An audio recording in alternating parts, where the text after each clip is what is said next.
Hello, everybody. I hope you guys are doing well. My name is Pavel. I am teaching Applied Bayesian Statistics, fall 2020. I wanted to make this video to introduce myself and go through the syllabus. To those of you who are seeing me for the second time, hello. You'll be seeing twice as much of me as other people. So first things first, I have no problem going by my first name. Pavel is just fine. We would like to get doctor in there. Dr. C is just fine as well. But like I said, going by first name basis is perfect for me. So my plan for today is to go through the syllabus for the course and then also post a short video, just getting a touch of the material just to get us thinking in the right direction. I do not plan a ton of lecture for the first day of class. We're all getting back in the swing of things, dealing with various technical issues. So I don't expect today's lecture to be that long. So with that, let me share my screen and get the syllabus shared up. So first things first, just very recently, just a few minutes ago, I uploaded the latest corrected syllabus. It has the right class time on there. So make sure if you downloaded an earlier version, it had a typo on it. Hopefully it's the only typo, but we shall see. So this is me. I've introduced myself. This is my email right here. This is my physical office, and that means very little for fall 2020 because I do not plan to be on campus during fall 2020. If the best way to get a hold of me is, of course, via email, or I would love to see you during my virtual office hours on Tuesday 2 to 4 and Wednesday 11 to 1. Here's a Zoom link. This is a clickable link that will take you straight to my personal Zoom room. Here is the room that we were assigned, just as a bit of trivia. In COVID times, this room holds 5 people. I'm assuming that includes me as the instructor. That would not work, clearly. So I was trying my best to hold some modicum of in-person instruction for this semester. I was thinking about running the activities in person, but then due to the fact that the university is starting online and ending online, it just didn't make sense. It just didn't make any sense to do that. So I converted pretty rapidly to a mostly asynchronous course with some synchronous activities. So content is going to be delivered asynchronously via recorded videos like the one you're watching now. And our in-class activities are going to be conducted synchronously all together during this time slot, Mountain Time in the United States. So what I always say about these activities is, in my experience, students who participate in the activities, don't fall behind, do well, are the ones that get the most out of the material, get the most out of the course. These activities are designed to be sort of check-ins. They're designed to keep the beat as we go through the material. I will be grading them lightly. They're worth a little bit of your grade. So my recommendation is please don't miss the activities. If you absolutely must, it's okay. Just communicate with me and of course still make sure to go through the activity, understand the material that I present, and make sure you don't fall behind. So our text is by Richard McElree. And I'll be using the second edition. If you're using the first edition, that is just fine. What the author did in the second edition is he added a bit of material. And so the page numbers might be a little different between the first edition and the second edition. They're not that different. I think there's one extra chapter, if I'm not mistaken. I think this is easily one of the best statistics texts out there. This is by far my favorite statistics text. What I say is, if you're going to have one statistics textbook in your house, make it this one. And the reason is, our author is a great writer. Our author is not a statistician at all. He is, in fact, I think, an anthropologist. And so he will have an often humorous perspective on things. There is not an overwhelming amount of math and mathematical notation in this book, which makes it perfect for this particular audience. This course is, of course, designed for a wide audience, not only statisticians. And so I think this is a great book to start thinking, to get us to start thinking about Bayesian analysis. So my goal for this course is to introduce Bayesian statistics. I'm a reluctant, almost everything I do now is in a Bayesian paradigm.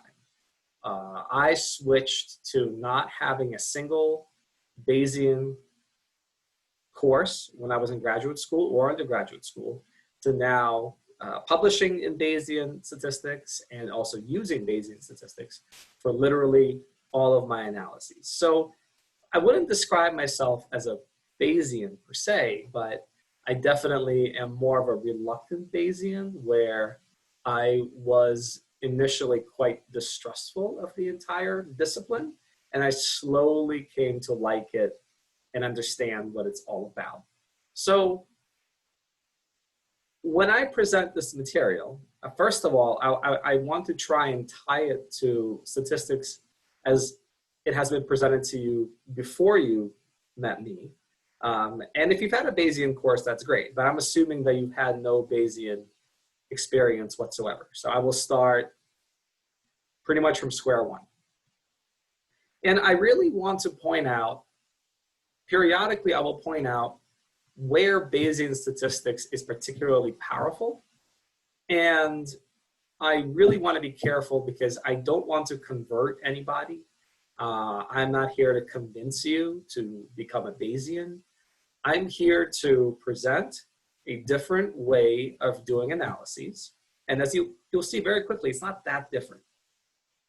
It's a different way of doing analyses that is available to you as you're answering scientific questions.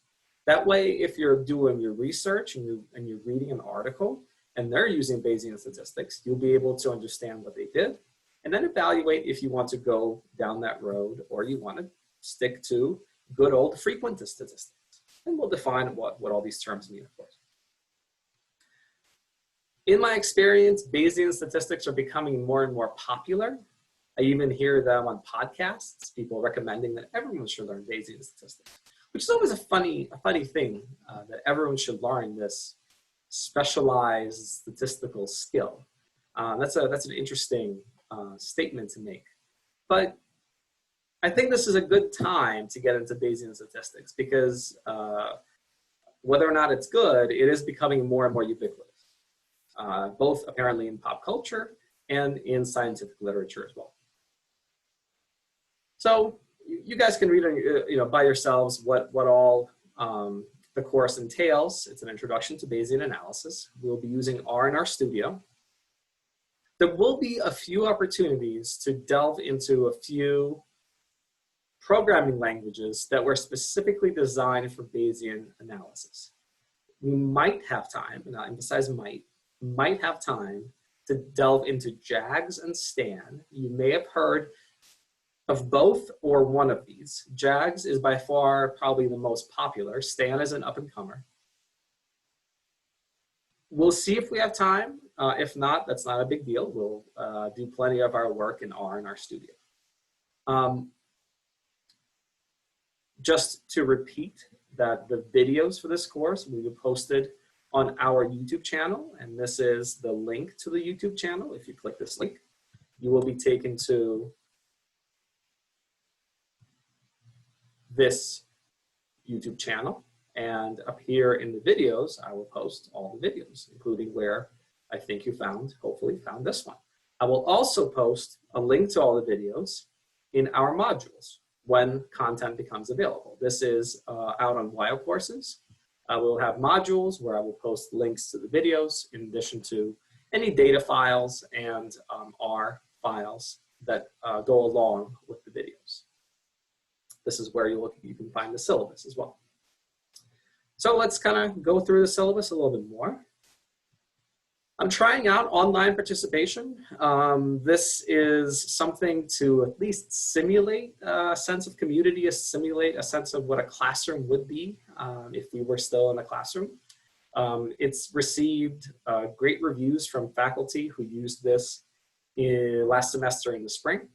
So what I'm asking students to do is at least once a week, either post a question about the material, answer an existing question, contribute to discussion in some way, or comment on how our material relates to your research interests, research in general, or current world events. I think there's a lot of interesting things happening in the world right now that could use a statistical way of thinking. We can think about the pandemic. We can think about the wildfires around our region. I live in Fort Collins. We have wildfires just at our doorstep. We can think about the US election. We can think about if there's an election happening in another country in the world that I'm not familiar with. All of those topics have a statistical component to them, and I would love to see comments on any one of those topics or anything that I have not yet mentioned. So I will not grade the content of the questions, comments, or contributions. I will only record that participation has occurred. And I will chime in only if it's a question that is directed to me. If it's just a general question, I will try and stand back to try and encourage other students to participate. Again, don't worry about being wrong. When you're asking a question in class, you don't worry about, what if I don't know something? I'm trying it out, and I'm trying just to get a discussion flowing, just a once a week thing for this online participation. In-class activities, they're gonna be Word documents uploaded to WIO courses, almost always with a data set. It's gonna be kind of a guided data analysis where I'll have some questions for you to answer, some code for you to run and reflect on the result to connect what you're seeing in the activity to our material, and I'll grade it lightly. Notice that these activities are due 24 hours after the completion of our scheduled activity. The reason I do this is because in my experience, students who are the ones who ask the what if questions, who are thinking deeply about the material, playing around with my code, are the ones who sometimes have trouble finishing the activity during the class time. And I do not want to penalize them. In fact, I want to promote that type of engagement with the material. So if you don't finish the activity during class time, don't worry about it. You're probably doing just what you're supposed to be doing. It is just due 24 hours after the completion of our in-class meetings via WIO courses upload. Homework assignments, there's only, I think, 3 homework assignments. There are no exams in this course. I think of these homework assignments as mini projects. There will be some mathematical derivation. There'll be some code for you to modify, to a little bit of code for you to develop, analyses for you to run, results to interpret, figures to make, maybe a few tables. So I think of these homework assignments as being composed of 1, 2, 3 questions. They're sort of like mini projects. And once I post them, you will have at least 1 week to complete each assignment. Usually it will be more than 7 days, but I think I've given as many as 10 days. But you will have at least 7 days from the time the assignment is posted. For both activities and homework assignments, I'm encouraging you to work in a group. But of course, I want to see each person turn in their own copy of the activity and their own copy of the assignment. I'm a big believer in final projects. I think it's very useful to sit down at the end of the course and be forced to synthesize all the material and apply it to a problem of your choosing. Now, some students ask me to assign them a data set, assign them a research question. All right, I can do that, but I can tell you that you will enjoy yourself more if you are the one driving the ship. If you have a data set that is interesting to you, maybe it comes from your research area. Maybe it's just a data set in general that you've always wanted to play with. And here you get to do it in a Bayesian format. The final project gets to be as involved as you make it to be. Of course, I'll have a rubric, but for this class, I've had final projects where students wrote them as a research paper, submitted them to me, which then I gave my feedback on. They got a good grade because it was a well-written, complete document that met all of my guidelines and more, because it was a full research paper. And then this particular student I'm thinking of submitted that paper to a transportation journal, and I'm very proud of him because it was recently published. It came up on my Google Scholar feed, and I recognized it. It was recently published.